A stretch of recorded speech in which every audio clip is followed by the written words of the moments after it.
হতাশা এবং ডিপ্রেশনে ভুগছেন অনেকে। অনেকে বলে, হুজুর আমরা অনেক ডিপ্রেশনে আছি, অনেক হতাশায় আছি, আমাদের করণীয় কি? মানে অবাক, তারা খুবই কষ্টে আছে, মানে মানুষকে বুঝতে দিতে চায় না, কিন্তু ভিতরে ভিতরে সব ভিতরে ভিতরে ধ্বংস হয়ে যাচ্ছে, ভিতরে ভিতরে সে ভেঙে পড়ছে। এই মানসিক যারা ডিপ্রেশন, এই ডিপ্রেশনের কারণে অনেক আত্মহত্যা করে ফেলে। আমরা দেখেছি যে অনেক যুবকরা বর্তমান আত্মহত্যার মতো মহাপাপে তারা লিপ্ত হয়ে যাচ্ছে, তারা তাদের জীবন দিয়ে দিচ্ছে। আমি বলবো, যারা ডিপ্রেশনে আছেন, আমি ওই সমস্ত ভাইদেরকে বলবো, আপনারা 5 ওয়াক্ত নামাজ পড়বেন, আর আপনারা সব সময় আপনারা আল্লাহর নামের জিকির করবেন বেশি বেশি করে।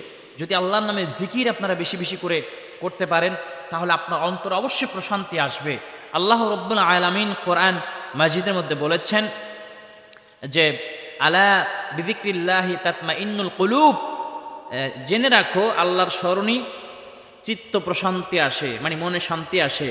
অতএব আমরা বেশি বেশি করে আল্লাহর নামের জিকির করব। জিকির করতে করতে যেন বাসে উঠে যাওয়া যাবে না, জিকির করতে করতে গাছে ওঠা যাবে না, জিকির করতে করতে লাফাইতে লাফাইতে আরেকজনের গায়ে পড়া যাবে না। আমরা দেখেছি যে জিকিরের নামে ভণ্ড পীরের নামে জিকির করা হয়, তারপরে জিকিরের নামে ভণ্ড পীরের নামে জিকির করা হয়, জিকিরের নামে তামাশা করা হয়। এসব তামাশা করা যাবে না। জিকির করতে হবে লা ইলাহা ইল্লাল্লাহ, আস্তে আস্তে লা ইলাহা ইল্লাল্লাহ, এভাবে আস্তে আস্তে জিকির করতে হবে।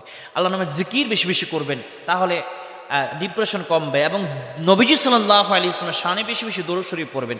লম্বা দরুদ যদি আপনি পড়তে না পারেন, সবসময় পড়বেন আল্লাহুম্মা সাল্লি আলা সাইয়্যিদিনা মুহাম্মদ সাল্লাল্লাহু আলাইহি ওয়াসাল্লাম। এভাবে আপনারা বেশি বেশি করে দরুদ শরীফ পড়বেন এবং রাতের নামাজ পড়ার চেষ্টা করবেন, তাহাজ্জুদের নামাজ আপনারা পড়ার চেষ্টা করবেন। আল্লাহ রাব্বুল আলামিন আপনাকে সমস্ত ডিপ্রেশন থেকে, চিন্তা থেকে আল্লাহ তাআলা হেফাজত করবেন। আজকে থেকে আপনারা একটু পরীক্ষা করে দেখবেন যে হাঁটতে চলতে দরুদ শরীফ পড়বেন আল্লাহুম্মা সাল্লি আলা সাইয়্যিদিনা মুহাম্মদ সাল্লাল্লাহু আলাইহি ওয়াসাল্লাম, এবং বেশি বেশি করে আল্লাহর নামে জিকির করবেন, আল্লাহকে স্মরণ করবেন।